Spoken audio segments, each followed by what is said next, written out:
Commission একটা প্রস্তাব দিয়েছে, তত্ত্বাবধায়ক সরকারের জন্য একটা বাছাই কমিটি হবে। বাছাই কমিটিটা হচ্ছে সংসদের সরকারি দলের নেতা, বিরোধী দলের নেতা, স্পিকার, ডেপুটি স্পিকার যিনি বিরোধী দল থেকে হবেন, আর পঞ্চমত হচ্ছে তৃতীয় বৃহত্তম দল সংসদে তার নেতা। এই 5 জনে মিলে একটা বাছাই কমিটি হবে।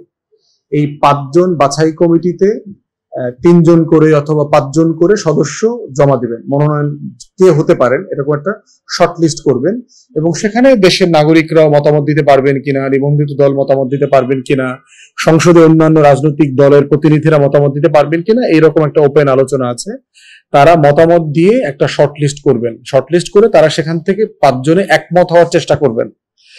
যদি একমত হওয়া না যায় সেক্ষেত্রে র্যাঙ্ক চয়েসের আলোচনা আসতেছে। র্যাঙ্ক চয়েস মানে হচ্ছে সবাই মিলে শর্ট লিস্টের সবাইকে ভোট দেবে, সর্বোচ্চ ভোট, দ্বিতীয় সর্বোচ্চ ভোট, তৃতীয় সর্বোচ্চ ভোট, এই ভোটের ভিত্তিতে এরপরে একটা ফাইনাল জায়গাতে আসবে কে প্রধান উপদেষ্টা হচ্ছেন।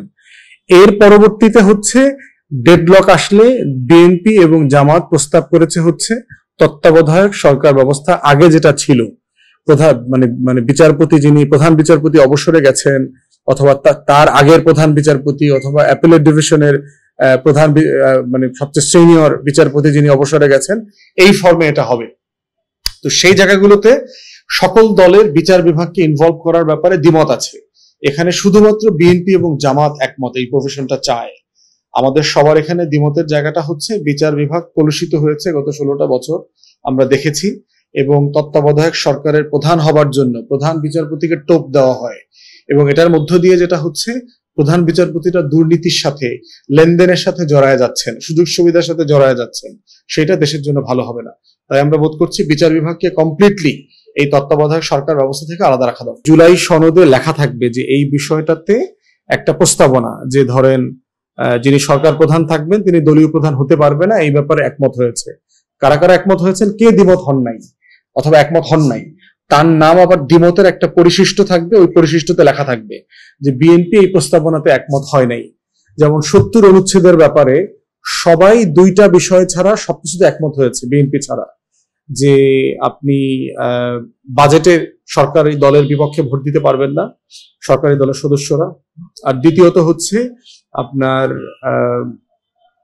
পার্টিকুলারলি হচ্ছে সংবিধান সংশোধনের পক্ষে মত দিতে পারবে কি পারবে না, এই ব্যাপারে বিএনপি রিজার্ভেশন আছে। তারা বলছে এই ব্যাপারে মতামত দিতে পারবে না। দ্বিতীয় আরেকটা জায়গায় বিএনপি রিজার্ভেশন আছে, সেটা হচ্ছে যে আপনার যুদ্ধ অবস্থায় যদি এমার্জেন্সি ঘোষণা করা হয় তখনও দলের সদস্যরা দলের পজিশনের বিপক্ষে ভোট দিতে পারবে না। তো 2টা বিষয়ে সবাই একমত হয়েছে যে 70 অনুচ্ছেদে যে কোন 2টা বিষয় ছাড়া বাকি সব বিষয়ে ভোট দেওয়া যাবে সরকারি অথবা যে কোনো দলের বিপক্ষে।